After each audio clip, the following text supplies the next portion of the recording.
भाग्यशालियों, शास्त्रकार महाराजा सत्यव्रत महाराज उपन्यास नवकार मंत्र की आराधना के अंदर, नव पद का वर्णन के अंदर देव, गुरु और धर्म, इसके अंदर देव और गुरु का कार्य बन गया और धर्म तत्व का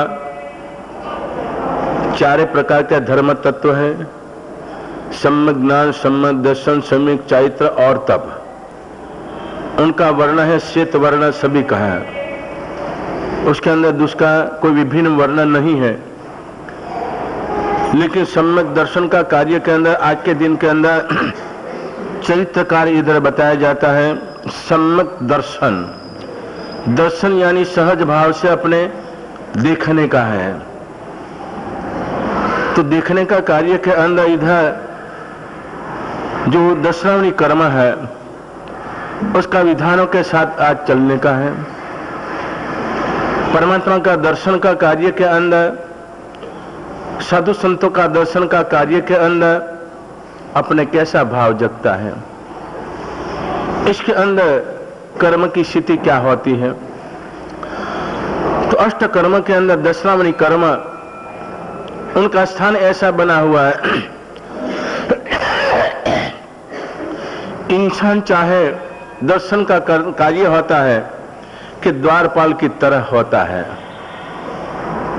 राजा को मिलने का कार्य के अंदर जो द्वारपाल इधर बैठा होवे, वो कहता है कि अभी टाइम नहीं है, अभी आपको बैठना पड़े, आज नहीं मिलेगा कल मिलेगा। इसी तरह से दशरावणी कर्म का एक कार्य होता है। तो राजा का मिलने का वो अंतराय रूप, तो इसी तरह से परमात्मा का दर्शन, गुरु का दर्शन, इन कार्य के अंदर जिन जीवात्मा को अंतराय कर्म बांध के आए, परमात्मा का भी दर्शन नहीं कर पावे, और उनकी स्थिति बताई जाती है। 30 कोटि सागरोपम की स्थिति बताई जाती है,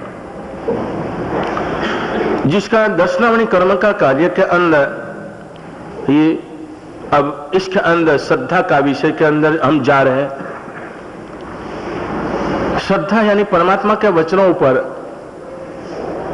परमात्मा ने 9 तत्व कहा है, इन सभी 9 तत्वों पर संपूर्ण श्रद्धा होनी, उसको कहते हैं सम्यक्त्व। तो दशरावणी कर्म 30 कोटि सागरोपम की स्थिति वाला दशरावणी कर्म, 1 कोटि सागरोपम स्थिति जब रहे तो जीवात्मा समकित प्राप्त कर सकता है, उसके पहले नहीं। यदि उसके पहले देखा देखी के रूप में आ जाए, कर भी ले, परमात्मा का दर्शन, वंदन, पूजन का कार्य के अंदर कर भी ले, लेकिन जैसे कि आज के समय के अंदर तीर्थ स्थानों के अंदर कोई भी जीवात्मा चला जाता है, वहां जाकर सेवा पूजा वंदन सब कुछ कर लेते हैं, लेकिन घर पर आने के बाद अपनी मूल स्थिति के अंदर ही रहते हैं, क्योंकि उसका कर्म खपा नहीं हुआ है, उसको श्रद्धा नहीं जगती। जिन जीवात्मा को 1 कोटि सागरोपम स्थिति बाकी रही हो, उस जीवात्मा ही श्रद्धावंत बनता। श्रद्धावंत यानी समकी प्राप्त करता। थोड़ा विषय गहन है, लेकिन समझने की जरूरत है। समकी प्राप्त करने वाला जीवात्मा इस संसार के अंदर कितना रह सकता है। यदि आप लोगों को पूछा जाए, समकी प्राप्त करने वाला जीवात्मा संसार में कितना रह जाए, अर्ध पुद्गल परावर्तन काल ही रह सकता है। ऐसा हमारा जीवात्मा अनंत काल चक्र परावर्तन से हमारा जीवात्मा चल रहा है, लेकिन मिथ्यात्व दशा के अंदर, अज्ञान दशा के अंदर परमात्मा के वचनों पर, परमात्मा का वचन किस रूप में, आत्मा और कर्म, आत्मा और परमात्मा, ये जो क्रिया है, क्योंकि आत्मा शुद्ध स्वरूपी है, आत्मा ही परमात्मा बन सकता है, ऐसा भाव जिसके अंदर जगना, उसको कहते हैं सम्यक्त्व। सम्यक्त्व का कार्य के अंदर, परमात्मा के समय के अंदर 3 प्रकार के सम्यक्त्व थे। उपसम सम्यक्त्व, तो उपसम सम्यक्त्व उसका समय अंतर मुहूर्त का बताया जाता है। उसके बाद क्षरोक सम्यक तो कहा जाता है कि असंख्य बार ओ किया जाए, सम की प्राप्त करे, ऐसा कोई निमित्त मिले वापिस वो जीवात्मा मिथ्या तक के अंदर चला जाए। उसके बाद साइक सम्यक्त बताया जाता है। तो साइक सम्यक्त जो जीवात्मा को प्राप्त होवे, आयुष का बंध नहीं पड़ा होवे और जीवात्मा तद्भव के अंदर मोक्ष का अधिकारी बन जाए। यदि संकित प्राप्त करते पहले आयुष का बंध जो पड़ा होवे तो ज्यादा में ज्यादा 2-3 भव के अंदर जीवात्मा ये मोक्ष का अधिकारी बन जाए।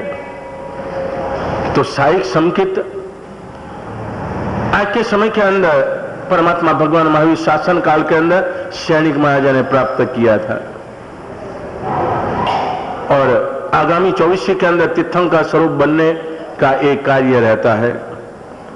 तो ऐसा 10वां कर्म आज के दिन के अंदर उसका 9 भेद भी बताया जाता है और 67 भेद भी बताया जाता है। तो 9 भेद का कार्य के अंदर इधर विधान बताया जाता है कि 10वां जो कर्म होता है आज की परिस्थिति के अंदर जो हमारी दिनचर्या चलती है इसके अंदर यदि अवलोकन करें हम तो 10वां कर्म हमारे कितना हम भारी है। 10वां कर्म जिन जीवात्मा नष्ट हो जाए, यदि समझ लो 10वां कर्म क्षय हो गया तो जीवात्मा को दशा कैसी आती है। 10वां कर्म क्योंकि भैया का विषय नहीं, बहनों को मैं देख रहा हूं है ना। ये तो सम की प्राप्ति कब बताई मैंने, 30 कोटा कोटि सागरोपम स्थिति है। इसके अंदर 1 कोटा कोटि सागरोपम स्थिति बाकी रहे 10वां कर्म में, तभी सम की प्राप्त होता है। 3 प्रकार के सम की, उपसम सम्यक, क्षोक्षम सम्यक, साइक सम्यक। इसके अंदर सम की प्राप्त करने का अंदर ये 1 कोटा कोटि सागरोपम की स्थिति रहे तो सम की प्राप्त करे। लेकिन 10वां कर्म नष्ट ही हो जाए तो कौन सा कार्य होता है, तो उजागर दशा होती है।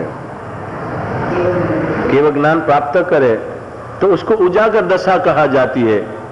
तो उजागर दशा होता 10वां कर्म यानी केवल ज्ञान प्राप्त होने के बाद तीर्थंकर परमात्मा का आराम नहीं करते, उनको नींद नहीं आती क्योंकि 10वां कर्म ही नष्ट हो गया है।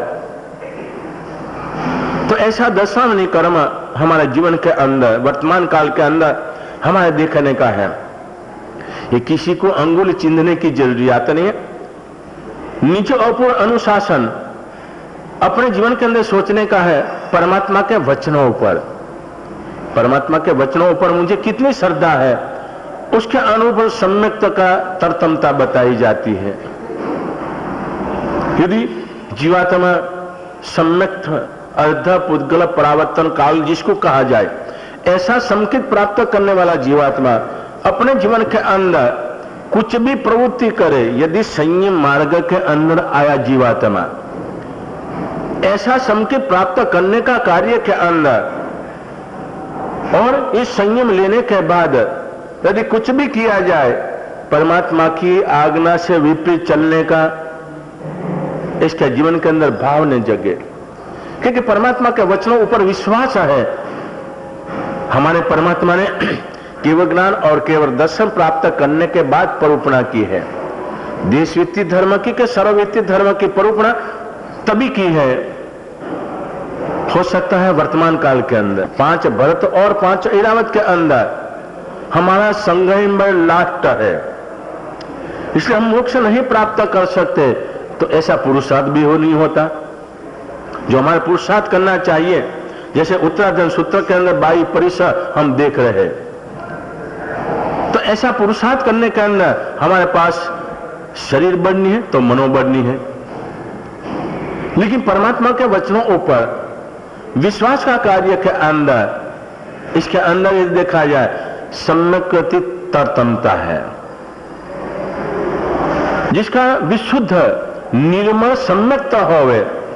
दुष्म काल के अंदर भी परमात्मा ने जो कहा है सत्य है, तमेव सत्यम, मेरा कर्म का उदय है, मैं नहीं कर सकता हूं, मेरा भाव नहीं टिकता, लेकिन परमात्मा ने जो बताया है चारित्र से ही मुक्ति मिलेगी, ऐसा अनन्य भाव जगे वो जीवात्मा अपने जीवन के अंदर कितना करे इसके साथ नहीं, कैसा करे इसके साथ संबंध है।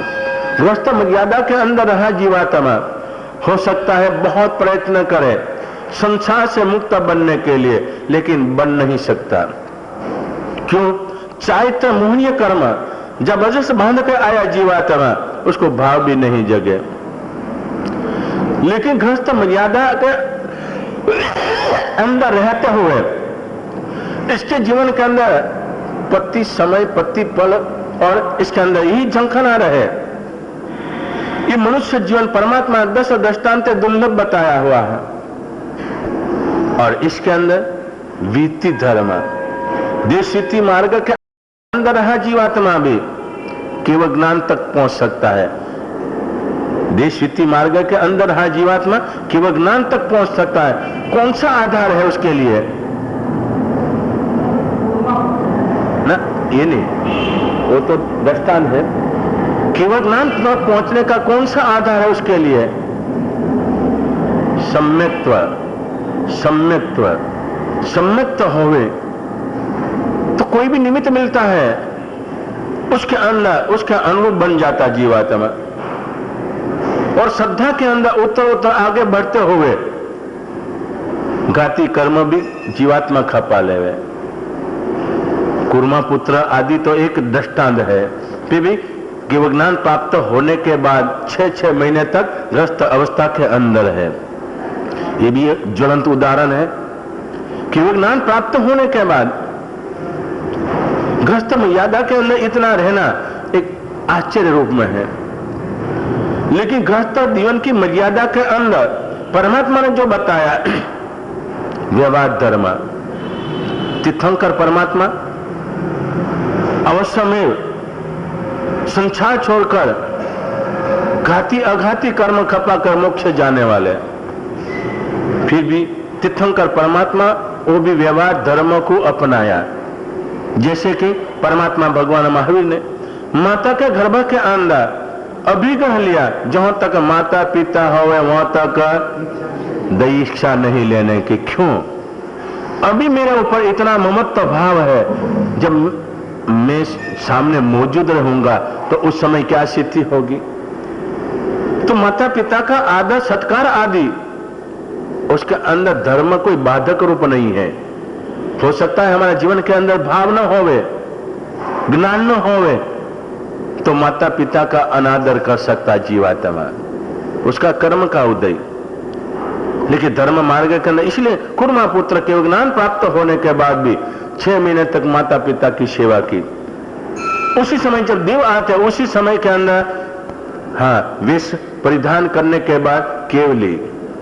तो इसी तरह से केवल ज्ञान तक पहुंचाने की ताकत यदि हो तो श्रद्धा सम्यक्त्व के आधार पर, तो इधर आज के दिन के अंदर देव गुरु और धर्म त्रिवेणी संगम के अंदर यदि देखा जाए, सम्यक दर्शन जैन धर्म का एक परम आधार। यदि साधु भी साधुता के अंदर आ जाए, सम्यक दर्शन की विशुद्धि नहीं है, तो वेश विडंबन कहा जाता है, द्रव्य साधु का कार्य में कहा जाता है। अरे ऐसा वेश, ये रजोहन शास्त्रकारों ने बताया है कितना लिया हमारा जीवात्मा, कितना लिया? मेरू पर्वत जितना ढेर बन जाए। कहना आसान है, मेरू पर्वत कितना हाथ का कितना मील का है? 1,00,000 योजन प्रमाण, 1,00,000 योजन प्रमाण का मेरू पर्वत। यदि जब से हमारे जीवन के अंदर सुदबुद्ध बनी, थोड़ा सम्यक्त प्राप्त किया और संयम ग्रहण किया, ग्रहण करते करते अभी तक मेरू पर्वत जितना ढेर हो जाए, फिर भी आत्म कल्याण नहीं। खामी कौन सी है? इतना मैंने रजोहन ग्रहण किया, मेरा आत्म कल्याण नहीं हुआ, इसमें खामी कौन सी है? रजोगुण की खामी है कि मेरी खामी है? श्रद्धा की खामी, श्रद्धा की खामी, सम्यक दर्शन की खामी। यदि सम्यक दर्शन विशुद्ध होवे, उसी भव के अंदर संयम लेवे और जीवात्मा चला जाए। मरुदेह का माता का जीवात्मा पिछले भवों के अंदर निगोद में से आया जीवात्मा, लेकिन निगोद सूक्ष्म निगोद और बादल निगोद, सूक्ष्म निगोद में से निकला हुआ जीवात्मा ये कार्य नहीं कर सकता।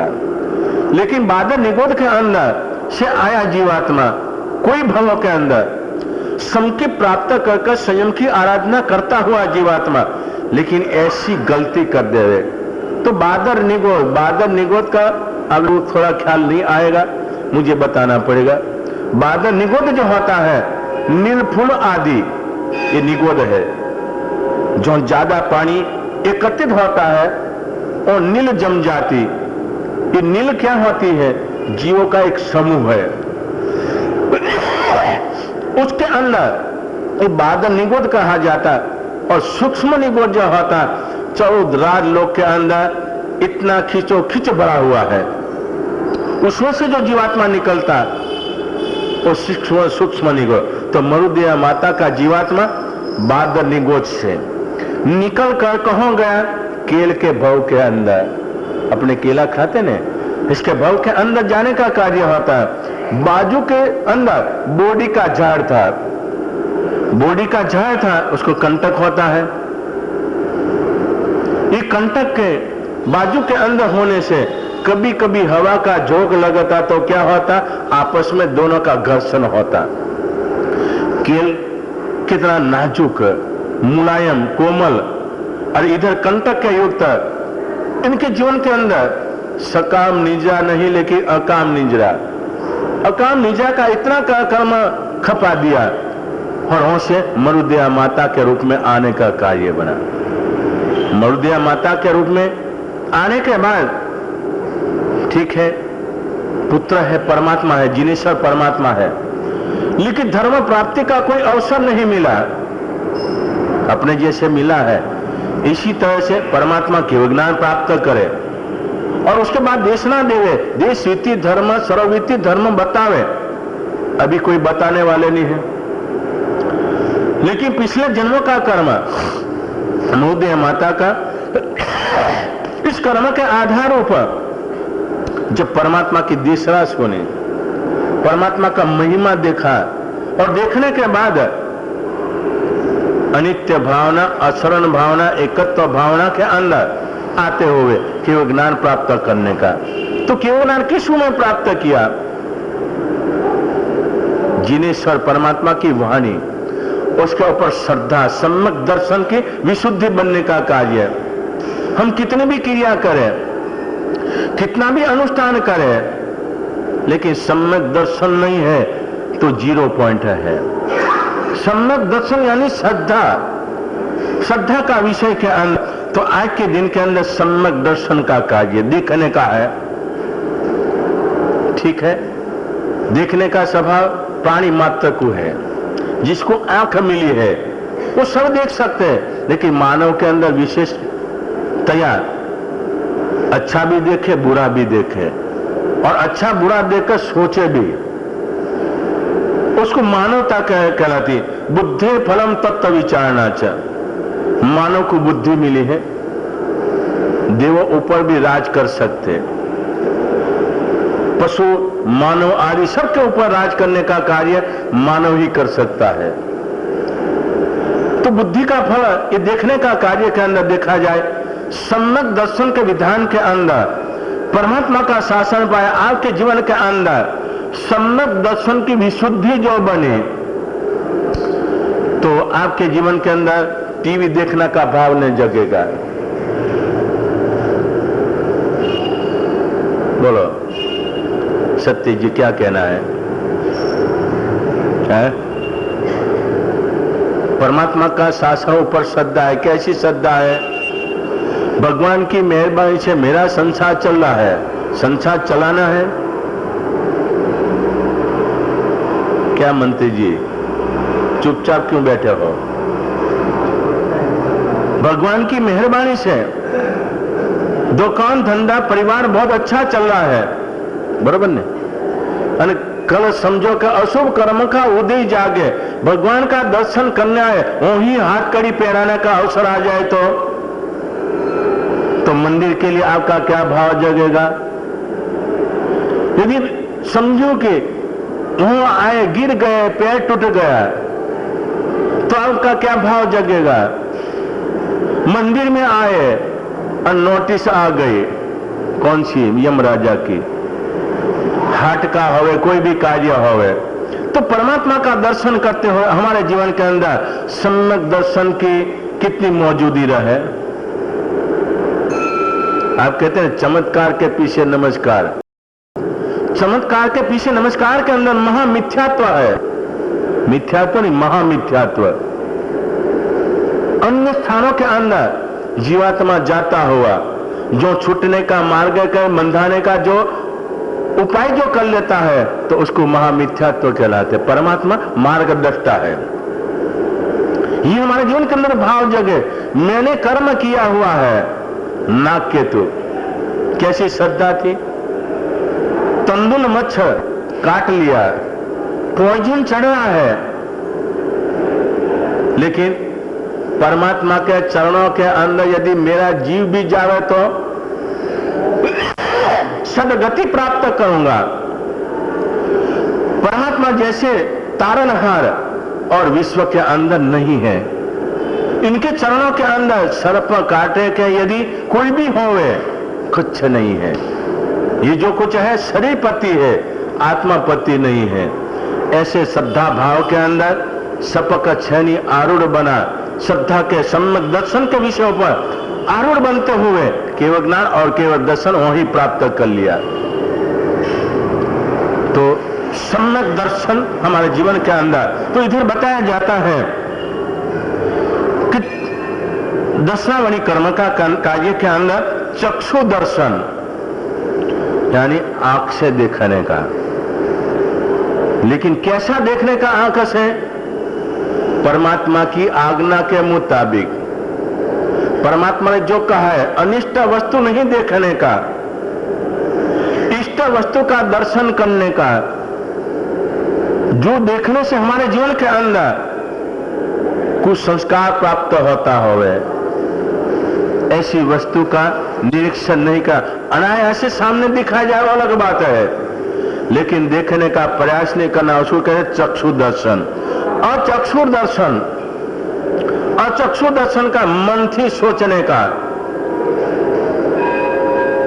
एक रूप का सोचने का, और इसके अंदर सोचते सोचते अपने जीवन के अंदर जो प्राप्त किया वो सारा का सारा नष्ट कर देने का। चक्षु दर्शन और चक्षु दर्शन। उसके बाद कहते हैं अवधि दर्शन, अवधि ज्ञान प्राप्त होने के रूप में अंतराय रूप रहे, अवधि ज्ञान प्राप्त न होवे ऐसा कर्म। मानव के लिए अवधि ज्ञान भी 5 ज्ञान है, एक नहीं। मति ज्ञान, सुत्त ज्ञान, अवधि ज्ञान, मनोप्रज्ञान और केवल ज्ञान। आज के समय के अंदर हमारे पास मति ज्ञान और सुत्त ज्ञान, उसका भी कोई ठिकाना नहीं। मति ज्ञान और सुत्त ज्ञान। मति ज्ञान के अंदर सोचा जाए, सोचने का है। किसों में हम सोच रहे हैं? आत्मा के हितकारी हम सोच रहे हैं कि आत्मा को अहितकारी हम सोच रहे हैं? अहितकारी जो सोचते हैं तो वास्तविक के अंदर मति हमारी भ्रष्ट बनी है। सुत्त ज्ञान, सुत्त ज्ञान का कार्य के अंदर कथा कहानी नॉवेल वो पढ़ने के अंदर रुचि है कि शास्त्र सुनने के, शास्त्र पढ़ने के अंदर रुचि है। तो इधर अवधि दर्शन का कार्य के अंदर मन से आदि अवधि ज्ञान न प्राप्त होवे, ऐसा हमारे जीवन के अंदर में कर्म बांधा है। और कर्म बांधे हैं परमात्मा की आज्ञा के अनुरूप। श्रद्धावंत बना जीवात्मा, अवधि दर्शन है, उसको कर्म है, उसको खपाने का अवसर होता है। फिर केवल दर्शन कहते, केवल दर्शन का कार्य के अंदर केवल ज्ञान प्राप्त कराया जाए। किनसे द्वारा? श्रद्धा से, सम्यक दर्शन से। तो ऐसा विशुद्ध भाव के अंदर हमारा जीवात्मा चलता रहे, उसको कहते केवल ज्ञान प्राप्त करने तक उसको निवारण किया जाए तो केवल दर्शन। उसके बाद चालू क्रिया के अंदर देखा जाता है निंद्रा। ये दशनावनी कर्म का उदय है। निंद्रा सहज भाव से मानव पशु आदि के लिए, देव के लिए नहीं है, देव नारक के लिए निंद्रा नहीं है, मानव पशु आदि के लिए निंद्रा है। लेकिन निंदा कैसी होती है? कुंभकर्ण की निंदा नहीं होवे, शाम के समय सोवे, सोच लिया 4 बजे उठने का, 4 बजे आपकी नींद खुल जाए, उसको कहते हैं सुख है निंद्रा। उस निंद्रा कहलाती है, बात के अंदर निंद्रा निंद्रा कहलाती है। तो क्या करें? कावसक के अंदर अपने देखे कि भाई 4 लोगों का कावसक किया करें और दंडों तो के सो गए हो गए।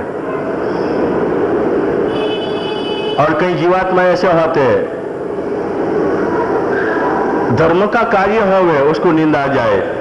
किसी को आता एक टकोरनी मानने का तो व्याख्यान आदि के समय के अंदर भी आ जाए। हाँ, बाहर विखता, बाहर की प्रवृत्ति के अंदर कितना भी बैठे उसको नींद नहीं आएगी। अभी समय हो गया, अभी बहुत काम है बाकी। लेकिन प्रवचन का कार्य के अंदर, जिन पूजा का कार्य के अंदर पूजा चलती हो, नीचे हम बैठे हो, बैठे बैठे जो नींद ले, तो कहते निंद्रा निंद्रा का कार्य के अंदर ये कार्य होता है। बैठे भी और कभी कभी खड़े खड़े भी होता है। तो कहते प्रचला, प्रचला का कार्य के अंदर अब समझो कि खड़े हो गए, अरे आदत ऐसी बन जाती, खड़े खड़े भी नींद ले लेते, नीचे गिरे नहीं, इतनी सावधानी रखते। लेकिन तंद्रा अवस्था के अंदर उसको ये कहा जाता है प्रचला। फिर उसके बाद आगे बताया जाता है प्रचला पचला। 8वां नंबर के अंदर प्रचला पचला बताया जाता है। उसकी निंदा कैसी होती है? घर से दोकन से घर आते हैं तो निंदा के अंदर वो चल पड़े और घर तक पहुंच जाए। रास्ता के अंदर कोई भटका जाता, अरे भाई दिखा नहीं, ऐसी नौबत जो आ जाए उसको कहते हैं प्रचला पचला। ऐसी निंदा दशनावनी कर्म का उदय के रूप में और लास्ट तक की थिनंदी निंदा कहती है। वासुदेव जो होता है अर्थ चक्री बड़ थिनंदी निंदा वाला का जीवात्मा को आती है दशनावनी कर्म का उदय के रूप में। लेकिन ये निंदा वाला, जिसको ये निंदा आती है, नरकगामी जीवात्मा होता है। दशनावनी कर्म के उदय के अंदर थिनंदी निंदा नरकगामी जीवात्मा होता है। दिन के अंदर सोचा, कभी कभी निंदा के अंदर दिन के अंदर कपड़ा फाड़ते न, 1 गज 2 गज हाँ फाड़ दिया। लेकिन कभी कभी रात्रों को भी रात्रों को भी हम कहते हैं जो ओढ़ने का होता है नींद के अंदर और फाड़ दिया, ले जाके उसको ले जाओ जगह में। तो ऐसी निंदा जो होती है ये दुखदायी निंदा होती है। तो थिनंदे प्रकार की निंदा होती है। दिन के अंदर सोचा वैर मनुष्य का कारण के रूप में, रात्रि दिना के नींद के अंदर उठे और उसके घर पहुंच जाए, घर भी याद रहे, घर पहुंच जाए, अंदर से बंद किया हो एक आंच का लगावे और दरवाजा नीचे आ जाए। इतनी ताकत इस जीवात्मा को होती है।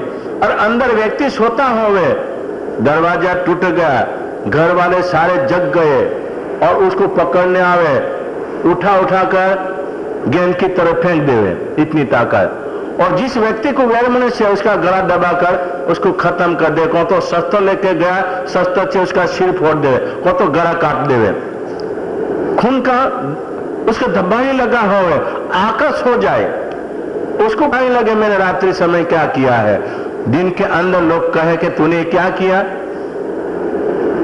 तेरे शरीर ऊपर तो देख कपड़ा तेरा कैसा बना हुआ है, फलाना व्यक्ति को रात्रि दरमियान के अंदर तू मार के आ गया, तब उसको पता लगे। ऐसी थिनंदी निंदा वाला जीवात्मा नरकगामी जीवात्मा होता। ये सारा का सारा 9 प्रकार बताया, दशनावनी कर्म का बताया, जिसका विशुद्ध नींद लेने का है। नींद इसलिए लेने का है हमारा शरीर जब थक जाता है, तो नींद लेनी पड़ती। लेकिन नींद कैसी होनी चाहिए? समय ऊपर जग जाए, जागने के बाद सोने का अवसर नहीं हो, धर्म ध्यान के अंदर प्रवृत्ति काम के अंदर लग जाए, तो दर्शनावली कर्म का उदय के रूप में तो सम्यक दर्शन की आराधना, सम्यक दर्शन की आराधना हमारे लिए ये फाउंडेशन है। देव, गुरु और धर्म ये हमारी बिल्डिंग है। सम्यक दर्शन हमारा फाउंडेशन है। फाउंडेशन जो कच्चा है तो बिल्डिंग डामाडोल स्थिति के अंदर हो। तो ऐसी आराधना सिपाल और मैना इनके जीवन के अंदर विशुद्ध भावों के अंदर बनते हुए हम कल देखा सिपाल महाराजा जो पिछले जन्मों के अंदर कर्म बांधा था उदय मत है। जहां तक चंपा नगरी नहीं मिले वहां तक जो बांधा कर्म, लेकिन मानव के रूप में एक राजकुमार के रूप में सारी सुविधा मिल गई।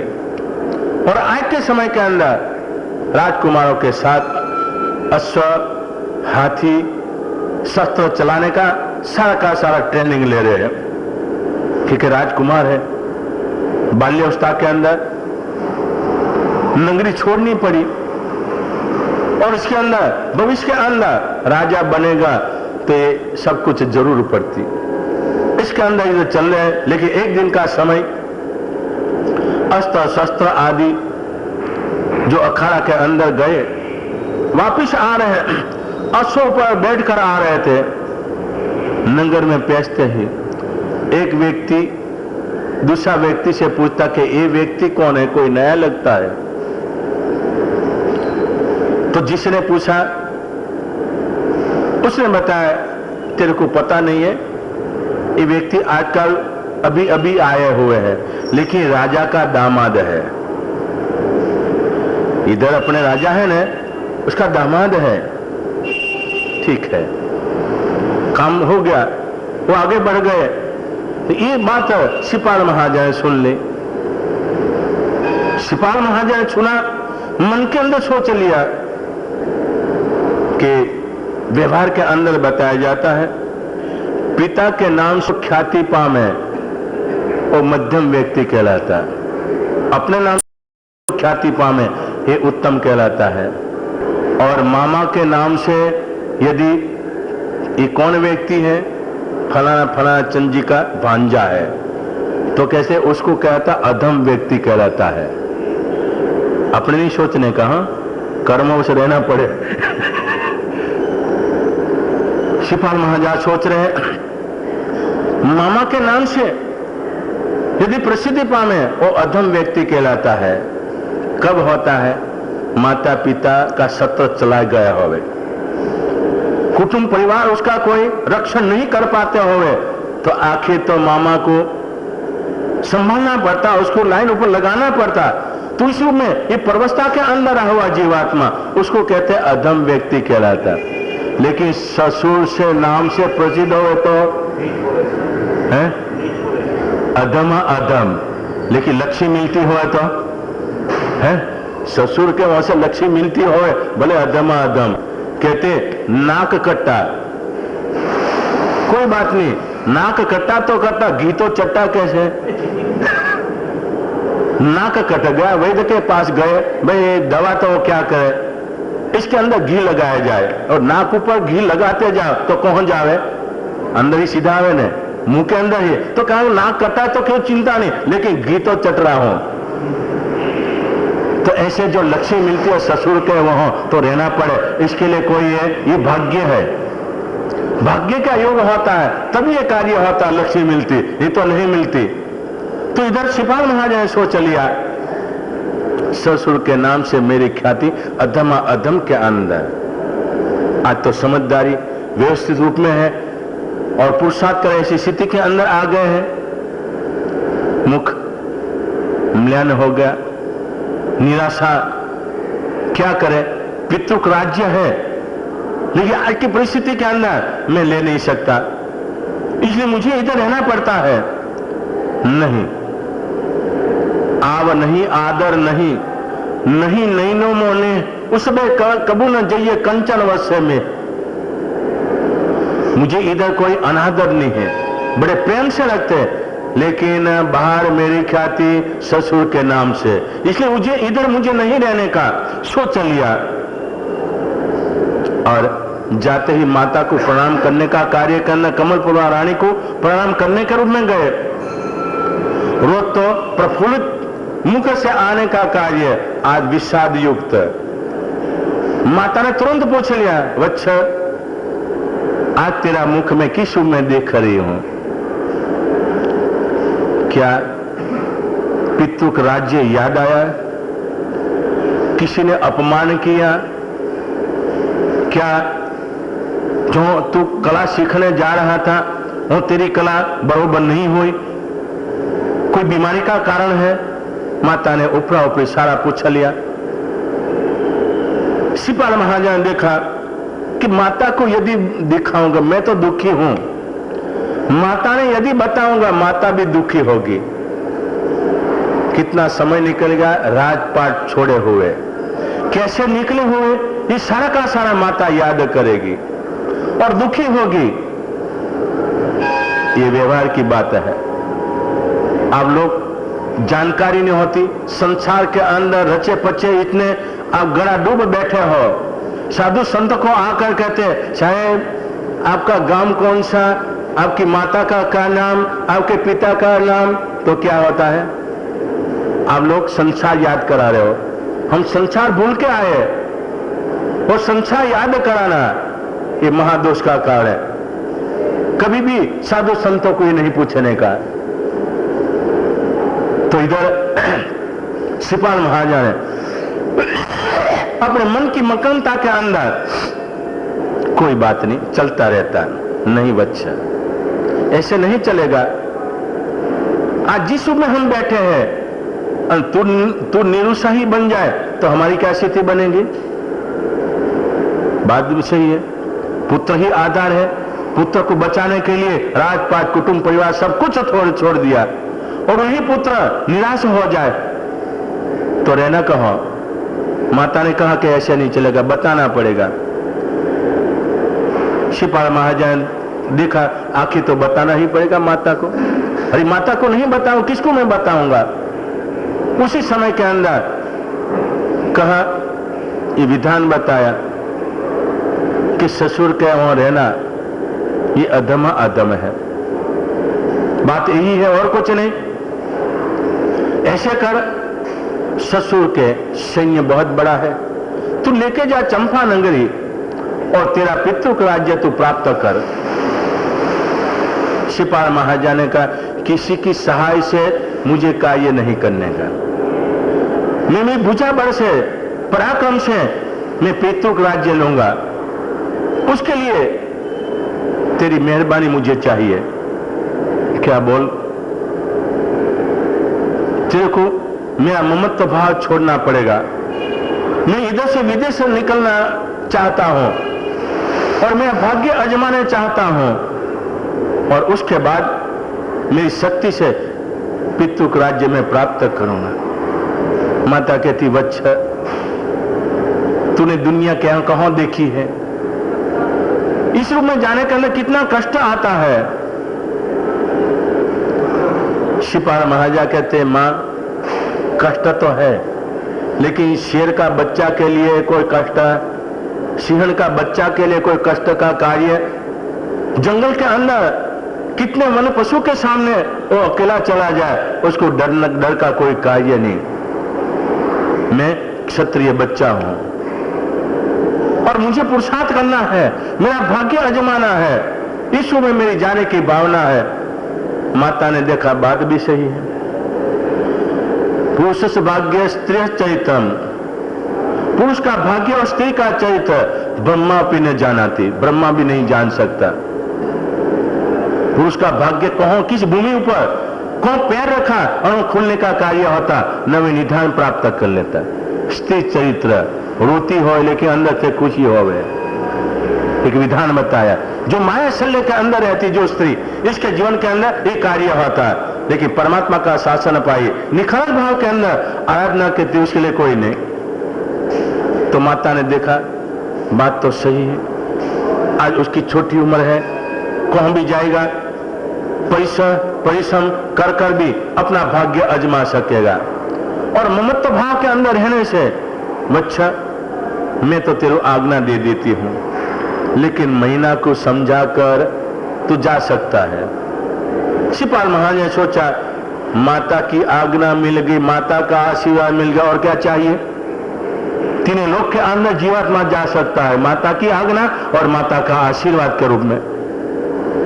महीना को तो ऐसे समझा लूंगा, क्योंकि ये भी समझदार है, गुणियल है, सम्यक तो ज्ञान की समझदार है।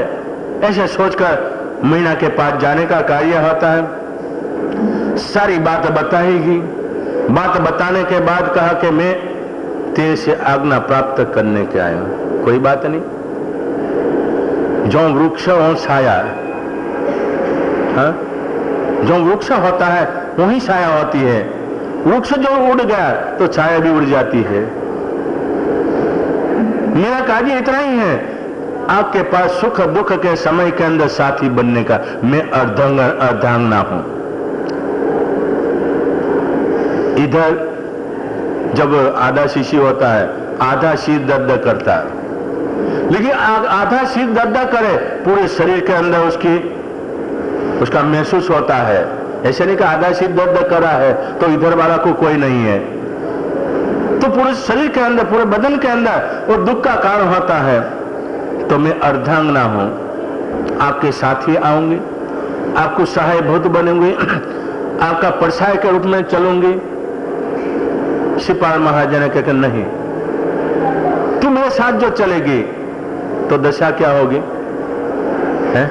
जैसे भगवान रामचंद्र जी वनवास गए, अधिकार मिला, पिता का आदेश मिला, रामचंद्र जी को मिला था, लक्ष्मण को, सीता को नहीं मिला था। लेकिन क्या हुआ, सीता कहने लगी मैं साथ आऊंगी, मैं अर्धांगना हूं, तो इधर ले जाने का कार्य बना। लक्ष्मण तो वासुदेव और बलराम, अनादिकाल का सिद्धांत है, जन्म और मरण, मरण के समय ही एक दूसरे के अलग होने का कार्य, नहीं तो एक साथ में ही रहने का कार्य। उसका राग दशा, सीता को ले गए प्रेमवश होकर, ये कितना समय लगेगा, लेकिन क्या हुआ, रावण उठा गया, युद्ध के अंदर कार्य बना। ये अंतर रूप होता है, भार रूप बन जाता है। तेरे को संभालने के अंदर मुझे जो जिस रूप में पुरुषार्थ करना चाहे मैं पुरुषार्थ नहीं कर सकूंगा। युक्ति प्रयुक्ति के द्वारा समझाया, महीना भी समझ गई को हटागरी नहीं थी। बाद में कहती भले आप जाइए, लेकिन हमको याद करना। इंसान सुख के साधन के अंदर चला जाता है, बाद में भूल भी जाए। यदि मुझे भूल जाओ दासी को तो चल जाएगा, लेकिन माता को नहीं भूलना। चंपा नंगी से आपको किस रूप में लेके आए, बस इतना ही याद रखने का। यदि माता को मुझे भी भूल जाओ तो किसको नहीं भूलने का, नवकार मंत्र को नहीं भूलने का। महीना कहती है नवकार मंत्र ये हमारा कवच है। वज्र पंज सूत्र के अंदर जो बताया जाता है, साधना करने वाला जीवात्मा वज्र पंज सूत्र पढ़कर यदि साधना के अंदर बैठे उसको आसुरी तत्व कोई हरकत नहीं कर सकते। तो नवकार मंत्र हमारे वज्र पंज सूत्र है। सुख के अंदर दुख के अंदर कहूं भी जाओ, नवकार मंत्र नहीं भूलने का। इसमें शिवपाल महाराजा इधर महीना की बात मान ली और इधर ससुर से भी बात करनी पड़े, तो उन्होंने भी आग्रह किया ऐसे न होवे कि ससुरालय के अंदर मुझे दुख पार में चला जा रहा हूं। 4 बेटा है तो 5वां बेटा समझूंगा, योग्यता पूर्ण कार्य होगा, लेकिन जाने की जरूरत नहीं है। यदि कहते हो राज प्राप्त करना, मैं चलता हूं कि नहीं, समय ऊपर मेरी भुजा भर से कार्य करूंगा, तो माता की भी अनुमति मिल गई, महीना की भी परवानगी मिल गई, उसी समय के अंदर सिपाही महाराजा किधर जाना, मन में पहले सोचना पड़ता कि आज के समय के अंदर भरूच बंदर बहुत बड़ा व्यापार का स्टॉप है, वहां जाएंगे कुछ न कुछ मुझे रास्ता मिल जाएगा। इस समय कर सिर्फ क्षत्रिय उच्च एक तलवार लेकर निकलने कार्य होता है। लेकिन नौका मंत्र का स्मरण करते हुए आज भी देख लो, जो जीवात्मा अपना दरवाजा से बाहर निकले 5 नौकार गिनकर आपकी नाक की जो नाड़ी चलती है वो पहला पैर बाहर रखो और जाओ। नौका मंत्र का प्रभाव है, नहीं किया हो तो प्रत्यक्ष में करके देख लो, आपको कोई विघ्न नहीं आया। हाँ, कर्म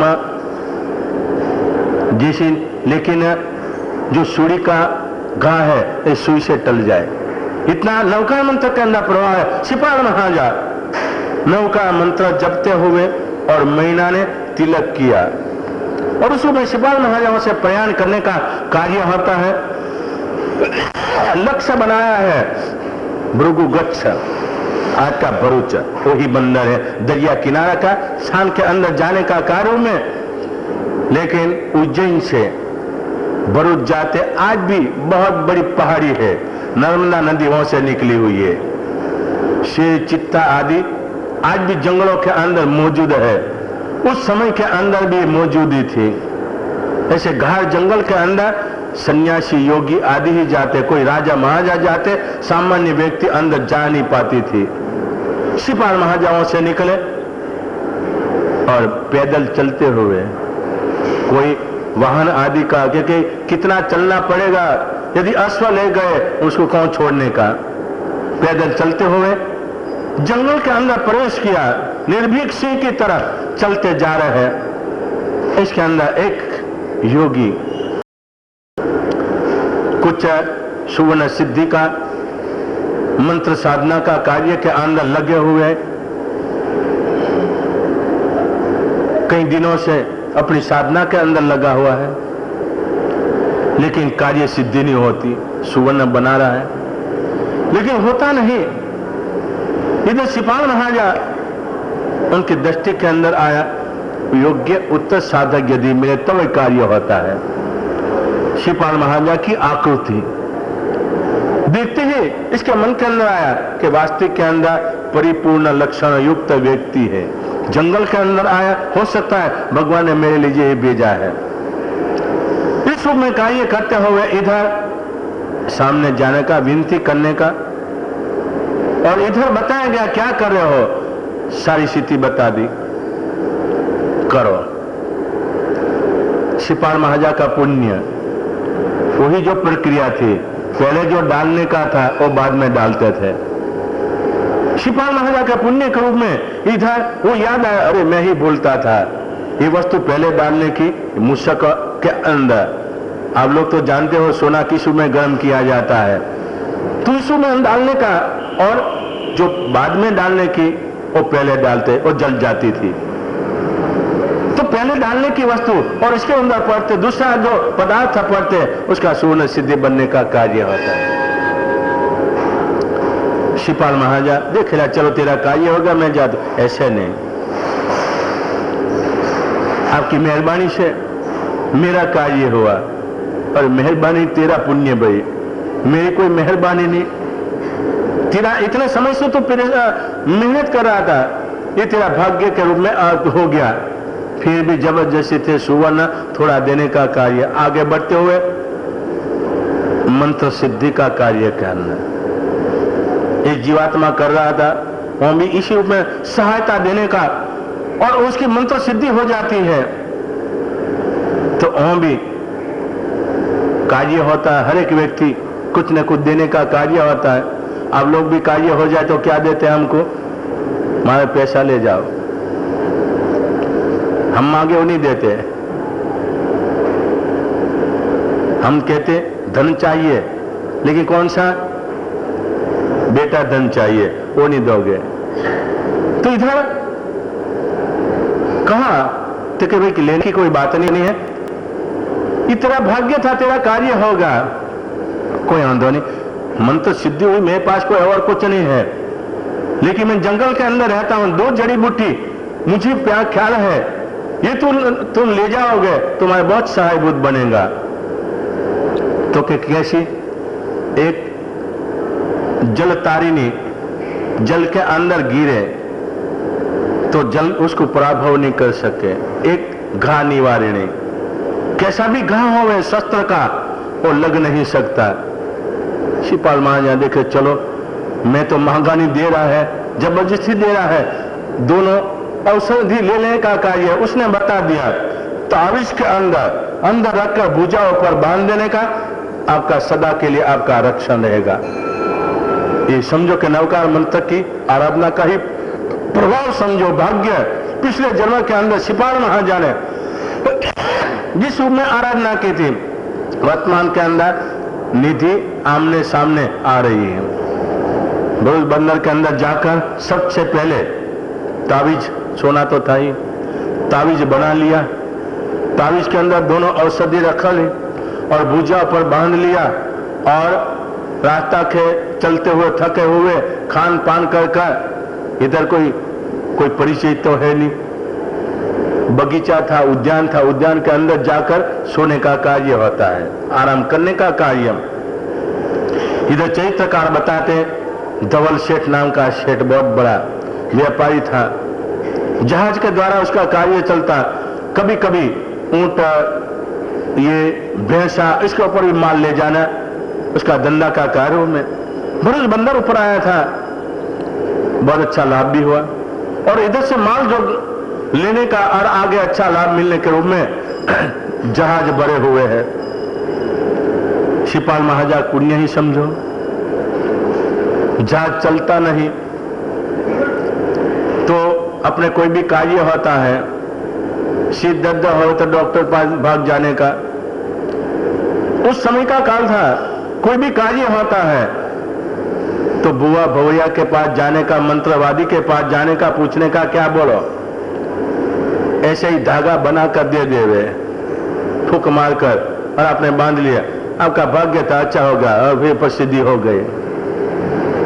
इधर बुलाया गया, कहा गया तो कि समुद्र की जो देवी है ये कोपायमान हुई है, तो क्या करना पड़ेगा, 32 लक्षण युक्त, एक का ठिकाना नहीं होवे, 32 लक्षण युक्त कोई भी पुरुष का भोग दिया जाए तो प्रसन्न होगी, उसके बाद तुम्हारा जहाज चलेगा। तो दवट कई सालों से इधर उधर आने के रूप में राजा का परिचय, क्योंकि व्यापारी बहुत जानकार होते, राजा को पसंद किया जाए, भेंटना आदि लेकर जाते थे, परिचय अच्छा था, मित्र के रूप में राजा भी देखते थे, जब भी जरूर पड़े तो वो देता भी। तो इधर भेंटना आदि लेकर जाना के राजा के पास, राजा से विनती की, राजन ऐसा ऐसा बना हुआ, और मंत्रवादियों ने कहा है, राजा ने कहा कि भाई तेरी बात बराबर है, लेकिन मेरी प्रजा पुत्रवत में पालन कर रहा हूं, 32 लक्षण होवे कि 1 लक्षण होवे, मेरी इजाजत नहीं है।